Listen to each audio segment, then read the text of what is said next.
അവിടെയാണ് പലപ്പോഴും പരാജയപ്പെടുന്നത്. ഞാൻ വീട്ടിലേക്ക് ചെന്നപ്പം എൻ്റെ ഭാര്യ വാതിൽ തുറന്നിട്ട് മുഖം വീർപ്പിച്ച് അടുക്കളയിലേക്ക് പോകുന്നു. അപ്പൊ എനിക്കറിയാം, ഞാൻ മനസ്സിലാക്കണം ഇയാളുടെ ഉള്ളിൽ എന്തോ ഒരു വേദനയുണ്ട്. അല്ലെങ്കിൽ തുറന്ന വാതിലിന്റെ ഉള്ളിൽ മാറി നിൽക്കുന്നു, മുത്തോക്കാൻ പോലും പറ്റുന്നില്ല, അത്ര മനസ്സ്. അപ്പൊ എന്റെയും ഈഗോ വർക്ക് ചെയ്യും. അങ്ങനെയാണോ? എന്നാ പിന്നെ അങ്ങനെ ആയിക്കോട്ടെ, 4-5 ദിവസം നമുക്ക് ഉണ്ടാണ്ടിരിക്കാം. അതിന് പകരം ഞാൻ ഈ മുഖം വീർപ്പിച്ചിരിക്കുന്ന ആളുടെ അടുത്ത് ചെന്നിട്ടൊന്ന് തൊട്ടിട്ട്, അല്ല എന്ന മുഖം കാണുമ്പോൾ എന്തൊക്കെ ബുദ്ധിമുട്ട് തോന്നുന്നുണ്ടല്ലോ, എന്ത് പറ്റി ചോദിച്ചാൽ മതി.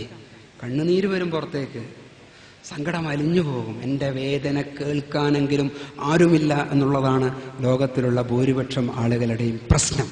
എല്ലാവർക്കും ഉണ്ട് ആ പ്രശ്നം. മഹല്ല് കമ്മിറ്റി സെക്രട്ടറി മുതൽ പ്രസിഡന്റ് മുതൽ രാഷ്ട്രതലവന്മാർക്ക് വരെയുള്ള പ്രശ്നം എന്താണെന്ന് പറഞ്ഞാൽ, എൻ്റെ കേൾക്കാൻ ആരുമില്ലല്ലോ ഈ ലോകത്ത്. അതാണ്. നിങ്ങളൊന്ന് കേൾക്ക് ഈ സങ്കടം. ഫീലിംഗ് റിഫ്ലക്ഷൻ എന്ന് പറയും ഞങ്ങളുടെ ഭാഷയിൽ. എന്ന് പറഞ്ഞാൽ എൻ്റെ അർത്ഥം എന്താ? സങ്കടം അറിയുക. എൻ്റെ 5.5 വയസ്സുള്ള മോള് ഇന്നലെ രാത്രി എന്നോട് ഭയങ്കര ദേഷ്യം പിടിച്ചു, എന്തോ ഒരു കാര്യത്തിന്. അപ്പോൾ മുഖേലിങ്ങനെ വീർപ്പിച്ചു നിൽക്കുക. അപ്പോൾ ഞാൻ അതിൻ്റെ സങ്കടം എടുക്കണം. ഞാൻ അതിൻ്റെ അടുത്ത് വന്നിട്ട് ഇങ്ങനെ താടിയെല്ലിനെ തൊട്ടിട്ട് പറഞ്ഞു, ഉള്ളിൻ്റെ ഉള്ളിൽ ഭയങ്കര ദേഷ്യം കാണുന്നുണ്ടല്ലോ വാപ്പ, എനിക്ക് മനസ്സിലായി കേട്ടോ എന്ന് പറഞ്ഞു. അപ്പോൾ അതെൻ്റെ മേക്കേക്ക് ചാടി വീണു, ചാഞ്ഞു വീണു. എനിക്ക് അറിയാം കുട്ടിക്ക് ഞാൻ കൊടുക്കേണ്ടത്. അപ്പൊ എന്നോട് അടുത്തു. നിങ്ങൾക്ക് ഉണ്ടാണ്ടിരിക്കാം. അതെന്തോ അങ്ങനെ നിങ്ങൾ തീരുമാനിക്കാം. ഈഗോകൾ തമ്മിലുള്ള യുദ്ധത്തിലാണ് മിക്കവാറും ബന്ധങ്ങൾ കുഴപ്പമായി പോകുന്നത്. അയാൾ അങ്ങോട്ടും തിരിയും, ഇയാൾ അങ്ങോട്ടും തിരിയും എന്ന് പ്രവാചകർ സല്ലല്ലാഹു അലൈഹി വസല്ലം തങ്ങളുടെ ഒരു ഹദീസ്. ലാ യഹില്ലു ലിറജുലിൻ അൻ യഹ്ജുറ അഖാഉ ഫൗക 3 ലയാൽ എന്ന് തുടങ്ങുന്ന ഹദീസ്. ഒരാൾക്കും മറ്റൊരാളോട് വെറുത്ത് നിൽക്കാൻ 3 ദിവസത്തിൽ കൂടുതൽ അധികാരമില്ല എന്ന് പറയുന്ന ഹദീസ്. അതിൽ പറഞ്ഞു, ദേഷ്യം മാറണമൊക്കെ ഉണ്ട്, പക്ഷെ ഇയാൾ അങ്ങോട്ടും തെറ്റി നടക്കും, ഇയാൾ അങ്ങോട്ടും തെറ്റി നടക്കും. ഏറ്റവും നല്ല ആൾ ആരാണ്? ഖൈറുക്കും മൻ തബ്ദഉ ബിസ്സലാം. ഏറ്റവും നല്ല ആൾ ആരാണോ ആദ്യം സലാം കൊണ്ട് തുടങ്ങുന്നത്, അയാളാണ്. അപ്പം വേദന ഉള്ളിൽ എന്തോ ഉണ്ട്, അതുകൊണ്ടല്ലേ ഇങ്ങനെ പെരുമാറുന്നത്. അത് തിരിച്ചറിയണം, തിരിച്ചറിയാൻ വേണ്ടി പറ്റണം. ഭർത്താവ് വന്ന ഉടനെ തന്നെ മൂഡ് ഓഫ് ആയിട്ട് കാണുന്നു, ഭാര്യ നേരെ മുമ്പിൽ പോകണം, എന്നിട്ട് സാധനമൊക്കെ വാങ്ങിക്കണം, ചിരിക്കണം. എന്നിട്ട് അദ്ദേഹം ഇരിക്കുന്നിടത്ത് പോയിട്ട് അടുത്തിട്ട്, ഇന്നെന്താ മുഖത്തിനൊക്കെ ഒരു വല്ലായ്മ, എന്തു പറ്റി? ഓ മതി കേട്ടോ. വല്ലാത്തൊരു സുഖം അനുഭവിക്കുന്നു ഭർത്താവ്. കാരണം എൻ്റെ ഉള്ളിലുള്ള പ്രയാസത്തെ എടുത്ത് ഇങ്ങോട്ട് തരുന്ന, അതറിയുന്ന ഭാര്യ. ഇവിടെയാണ് ഇണപ്പൊരുത്തം, ഇവിടെയാണ് സ്നേഹം. അത് കിട്ടാത്തതുകൊണ്ടാണ് പിള്ളേർ വീട്ടിൽ നിന്ന് ഓടിപ്പോകുന്നത്. അത് പറയണം, വേദന തിരിച്ചറിയണം, ഷെയറിങ് ഉണ്ടാകണം. സമയം രാവിലെ 6:15. ആ വീട്ടിൽ ഉള്ള ഭർത്താവിന് 2 കാര്യങ്ങളപ്പോൾ കയ്യിൽ കിട്ടും. ഒന്ന്, എല്ലാ ദിവസവും കിട്ടുന്ന രാവിലത്തെ കട്ടൻ ചായ. രണ്ടാമത്തത് എന്തായിരിക്കും? 6:15 കയ്യിൽ കിട്ടുന്നത് ന്യൂസ് പേപ്പർ. ഇത് രണ്ടും മൂപ്പര് ഒരുമിച്ച് ആസ്വദിച്ച് ഇങ്ങനെ ശീലിച്ചു പോയതാണ്. ഒരു ദിവസം ന്യൂസ് പേപ്പർ കിട്ടിയിട്ട് 1/4 മണിക്കൂർ കഴിഞ്ഞിട്ടും കട്ടൻ ചായ കിട്ടിയില്ല. അപ്പോൾ ഇവർക്ക് ഭർത്താവിന് സ്വാഭാവികമായിട്ടും ഈഗോ കൂടുതലാണ്, ആണുങ്ങൾക്ക് ദേഷ്യം കൂടുതലുണ്ടാവും. ഇവർ കുറെ ക്ഷമിച്ചു, അവസാനം ക്ഷമ കെട്ടു. അടുക്കളയിൽ പോയി നോക്കുമ്പോൾ ചായ ഒന്നും ആകാണ്ട് തവിയും പിടിച്ചിട്ട് ഇങ്ങനെ നിൽക്കുകയാണ്. അപ്പൊ എന്താ സംഭവിച്ചു എന്ന് പറഞ്ഞാൽ, പാലിന്റെ ചായ കൊടുക്കാൻ വേണ്ടി ഇന്ന് ആഗ്രഹിച്ചു, പാല് ചൂടാക്കുമ്പം പൊള്ളിപ്പോയി, പാല് മറിഞ്ഞുപോയി, കൈ പൊള്ളി, ചായയും കട്ടൻ ചായ പോലും കൊടുക്കാൻ പറ്റിയില്ലല്ലോ, പാല് കൊണ്ട് കൊടുക്കാൻ വിചാരിച്ചിട്ട് എന്ന് വിചാരിച്ചു നിൽക്കുന്ന ഭാര്യ അടുക്കളയിൽ. അവിടെ ഭർത്താവ് എന്ന് പറയുന്ന ഞാൻ എൻ്റെ അധികാരം വെച്ചിട്ട് പറഞ്ഞു, നിന്റെ ഒരു ചായ എനിക്ക് വേണ്ട, മതി. ഇതൊക്കെ എനിക്ക് പറയാം, കാരണം ഞാൻ കലിതുള്ളുക. ദേഷ്യം കലിയാകുന്ന ഒരവസ്ഥയുണ്ട്. ദേഷ്യം കലിയാകുമ്പോഴാണ് കേരളത്തിലെ ഉദ്യോഗസ്ഥ കുടുംബങ്ങൾക്കിടയിൽ വെസൽ എക്സ്ചേഞ്ചിങ് എന്ന് പറയുന്ന പരിപാടി നടക്കുന്നത്. വെസൽ എക്സ്ചേഞ്ചിങ് എന്ന് പറഞ്ഞാൽ പാത്ര കൈമാറ്റം. ഒരു ഗ്ലാസ് എടുത്തിട്ട് ഇങ്ങോട്ടെറിയും, ഒരു പാത്രം എടുത്തിട്ട് അങ്ങോട്ടെറിയും, ഇങ്ങോട്ടെറിയും അങ്ങോട്ടെറിയും. ഇങ്ങനെയാണ് വെസൽ എക്സ്ചേഞ്ചിങ് എന്ന് പറഞ്ഞ മനോഹരമായൊരു പേര് വന്നത്. അപ്പം ഞാനത് ഒരു കുടുംബ ക്ലാസ്സിൽ ഈ ഒരു ഉദാഹരണം പറഞ്ഞിട്ട് ഒരു സ്ത്രീയോട് ചോദിച്ചു, നിങ്ങൾക്ക് എന്ത് തോന്നും നിങ്ങളുടെ ഭർത്താവ് രാവിലെ ഇനി വേണ്ട എനിക്ക് നിന്റെ മുടിഞ്ഞ ചായ എന്ന് പറഞ്ഞാൽ എന്ത് തോന്നും?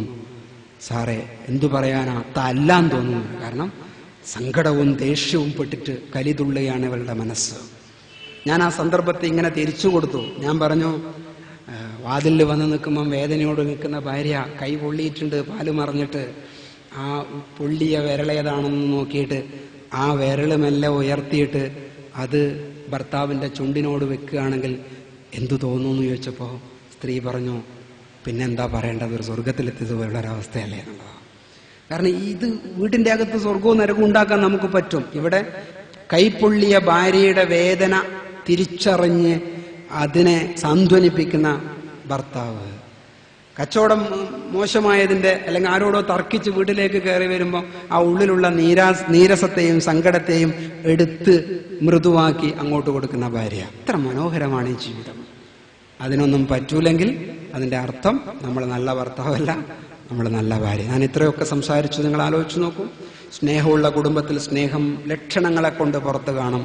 5 ലക്ഷണങ്ങളാണ്. ആശയവിനിമയം നടക്കണം, അടുപ്പം പാലിക്കണം, അതിൽ തൊടണം, കണ്ണിലേക്ക് നോക്കണം എന്നൊക്കെ പറഞ്ഞ കാര്യങ്ങളുണ്ട്.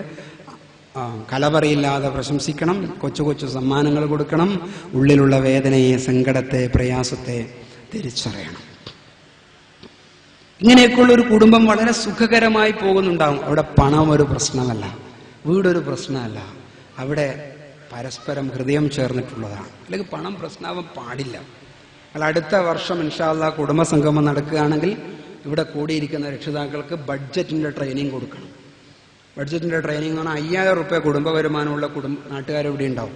10,000 ഉണ്ടാവും, 3000 ഉണ്ടാവും, 15,000 ഉണ്ടാവും, എല്ലാം ഉണ്ടാവും. എല്ലാ കുടുംബത്തിലും സമാധാനത്തോടെ ജീവിക്കാൻ പറ്റും. 3000 രൂപയാണ് ഒരു മാസത്തിലെ കുടുംബ വരുമാനം ഉണ്ടെങ്കിൽ 100 രൂപ ഒരു ദിവസത്തത്. അത് ഉപയോഗിച്ച് നമുക്ക് ജീവിക്കാൻ പറ്റും. എങ്ങനെ ജീവിക്കും? ഭാര്യയും ഭർത്താവും ആദ്യം സ്നേഹിച്ചു തുടങ്ങണം, പരസ്പരം മനസ്സിലാക്കണം, പൊരുത്തപ്പെടണം, രണ്ടുപേരും പരസ്പരം വസ്ത്രമായി തീരണം. അപ്പൊ അവര് അപ്പുറം ഇപ്പുറം ഇരുന്നിട്ട് പറയും 100 രൂപയാണ് ഒരു ദിവസത്തെ വരുമാനം. ഇവിടെ കൂടിയിരിക്കുന്ന എത്ര ഭർത്താക്കന്മാര് ഭാര്യനോട് സ്വന്തം വരുമാനത്തിനെ കുറിച്ച് പറഞ്ഞിട്ടുണ്ട്? പറഞ്ഞാൽ പേടിയാ, പറയൂല. പറയണം. അതിനനുസരിച്ചിട്ട് ബഡ്ജറ്റ് ഉണ്ടാക്കണം. നമ്മളെല്ലാം ആഴ്ചയിലും അഴക്കൂറ വാങ്ങാൻ പാടില്ല. കാരണം 5000 ആഴ്ചയിൽ അഴക്കൂറ വാങ്ങിയാൽ തന്നെ മീൻ വാങ്ങാൻ 2000 രൂപ വേണം. നടക്കൂല. അതുകൊണ്ട് നമ്മൾ പറയാം മാസത്തിൽ ഒരു പ്രാവശ്യമാകാം. കുട്ടികളോടത് പറയാം, അങ്ങനെ പറ്റുള്ളൂ. നമ്മൾ കറണ്ട് ഉപയോഗിക്കുമ്പോൾ സൂക്ഷിക്കണം, വിറക് ഉപയോഗിക്കുമ്പോൾ സൂക്ഷിക്കണം. ഈ ഒരു സംസാരം നടക്കണം, ആരെയും വേദനിപ്പിക്കാണ്ട്. അതിനൊരു ഞങ്ങൾ തയ്യാറാക്കിയ ട്രെൻഡിന്റെ കീഴിൽ തയ്യാറാക്കിയ ഒരു ഫോർമുല ഉണ്ടായിരുന്നു. അതിൽ 3000 മുതൽ 15,000 വരെയുള്ള ആളുടെ കുടുംബ വരുമാനത്തിന് ഓരോന്നിനും അനുസരിച്ച് എത്ര ചെലവാക്കാമെന്നുണ്ട്. 3000 ഉള്ള ആൾ ആ നിലയ്ക്ക് ചെലവാക്കിയാൽ അവസാനം 95 രൂപ മാസാവസാനം അവരുടെ കയ്യിൽ ബാക്കിയാവണം. അതിന് ഭാര്യയും ഭർത്താവും മുഖത്തോട് മുഖം നോക്കി തീരുമാനം എടുക്കണം. അതിനനുസരിച്ച് കൺട്രോൾ ചെയ്യണം. അപ്പുറത്തെ വീട്ടുകാർ സാരി വാങ്ങിയിട്ടുണ്ട്, അതുകൊണ്ട് എനിക്കതും വേണം തീരുമാനിക്കുന്ന ഭാര്യ ഉണ്ടായ പറ്റില്ല. എനിക്ക് എൻ്റേത്, എൻ്റെ ഭർത്താവ് എൻ്റേത്, അതുകൊണ്ട് എന്താണോ നമുക്കുള്ളത് അത് നമ്മുടേത് എന്ന ഒരു രീതിയാകുമ്പോൾ കുഴപ്പമുണ്ടാവില്ല. അതിൻ്റെ ഉള്ളിൽ സമാധാനം ഉണ്ടാവും. കമ്പാരിസൺ പാടില്ല, അപ്പുറത്തെ നോക്കാൻ പാടില്ല. റസൂലുള്ളാഹി സ്വല്ലല്ലാഹു അലൈഹി വസല്ലം തങ്ങൾ അത് പഠിപ്പിച്ചിട്ടുണ്ട്. ഉൻദുറു ഇലാ മൻ ഹുവ അസ്ഫല മിൻകും വലാ തൻദുറു ഇലാ മൻ ഹുവ ഫൗഖക്കും. നിങ്ങൾ മുകളിലേക്ക് നോക്കരുത്, താഴേക്ക് നോക്കണം. ഇതിനാ താഴേക്ക് നോക്കണം എന്ന് പറയുന്നത്? ചെറിയ കൂരയുണ്ട്, ഒരു ബെഡ്റൂമേ ഉള്ളൂ, അതിൻ്റെ അകത്താ ജീവിതം. കഷ്ടപ്പാടാണ്. കൂരയില്ലാത്തവർ തെരുവിലുണ്ട്, അവരെ നോക്കൂ, താഴേക്ക്. സമാധാനം ഉണ്ടാകും. ഫാമിലിയിൽ സ്നേഹമുണ്ടെങ്കിൽ അതിൻ്റെ അർത്ഥം ഉള്ളത് കൊണ്ട് അവർ ചെലവഴിക്കാൻ പഠിക്കുന്നുണ്ട് എന്നാണ്. ഒരു യുവാവ് ഒരു സൂഫിവര്യനായ മനുഷ്യന്റെ അടുത്ത് പോയിട്ട് പറഞ്ഞൊരു കഥയുണ്ട്. എൻ്റെ ജീവിതമാകെ കുഴപ്പത്തിലാണ്, നിങ്ങൾ എന്നെ രക്ഷപ്പെടുത്തണം.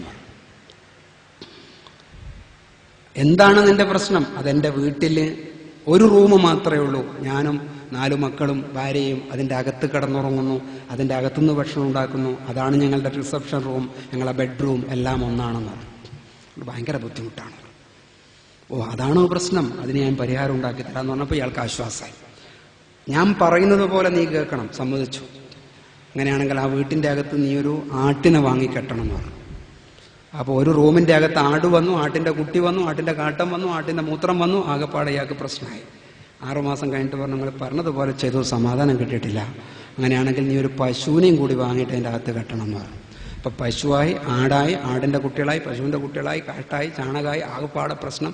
കിടന്നുറങ്ങാൻ പറ്റാത്ത രാത്രികൾ തള്ളി നീക്കിയപ്പോൾ അവസാനം ഈ മനുഷ്യൻ്റെ കാലിന് വീണിട്ട് പറഞ്ഞു, നിങ്ങളിൽ വിശ്വസിച്ചിട്ടാണ് ഞാനിതൊക്കെ ചെയ്തത്, പക്ഷെ ഒരു മാറ്റമില്ല.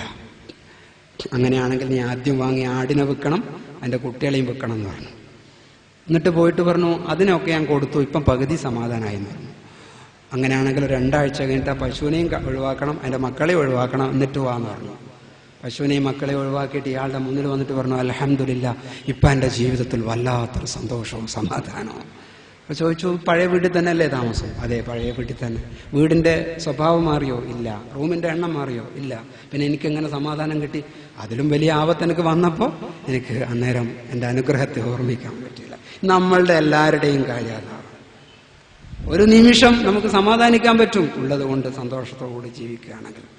നമ്മുടെ ഭാര്യയും ഭർത്താവും നേരെ ഇരുന്ന് കണ്ണിലേക്ക് നോക്കിയിട്ട് വർത്താനം പറയണം, നമുക്കത് മതി. അപ്പുറത്തുള്ള ആളെ നമ്മൾ നോക്കണ്ട, അപ്പുറത്തെ വാഷിംഗ് മെഷീൻ നമുക്ക് നോക്കണ്ട, മാസത്തിൽ സാരി മാറ്റുന്ന ഉമ്മാനെ നമുക്ക് നോക്കണ്ട. നമുക്ക് ഉടുതുണിക്ക് അള്ളാഹു നൽകിയിട്ടുണ്ടല്ലോ, അന്നത്തിന് അള്ളാഹു സൗകര്യം ചെയ്തിട്ടുണ്ടല്ലോ. എന്തൊരു സന്തോഷം ഉണ്ടാവും. അത് ആ ചർച്ചയിൽ മക്കളും കൂടി പങ്കെടുക്കണം, അത് ശീലിപ്പിക്കണം. അതൊന്നും ഒരു പ്രസംഗിച്ചിട്ട് പോയാൽ ശരിയാവില്ല. നിങ്ങൾ ഈ ഇരുത്തി നിങ്ങളെ കയ്യിൽ അതിൻ്റെ ഫോർമാറ്റ് തന്ന് നിങ്ങളെ പഠിപ്പിച്ചാൽ അത് വർക്ക് ചെയ്യും. നിങ്ങൾ വിചാരിക്കുന്നല്ലേ നടക്കുമെന്ന്?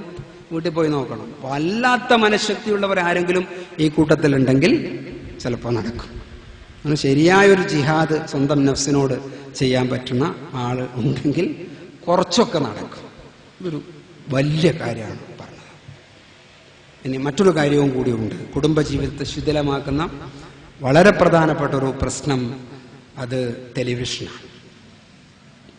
എല്ലാ സ്നേഹത്തെയും എല്ലാ മര്യാദകളെയും എല്ലാ നാട്ടുനടപ്പുകളെയും എല്ലാ ധർമ്മബോധത്തെയും നശിപ്പിച്ചു തകർത്തുകളെ. ഞങ്ങളൊക്കെ ഇപ്പം എങ്ങനെയെങ്കിലും ഒരു ഇസ്ലാമിക ചാനൽ ഉണ്ടാക്കാം എന്നൊക്കെ പറയണ ഒരു ഇസ്ലാമിക ചാനൽ എന്ന് പറഞ്ഞാൽ മുസ്ലിം മാനമായി മനുഷ്യന്മാർക്ക് കാണാൻ പറ്റുന്നതെങ്കിലും ഉണ്ടാക്കാം എന്ന് പറയുന്ന ഒരു ആലോചനയില്ല.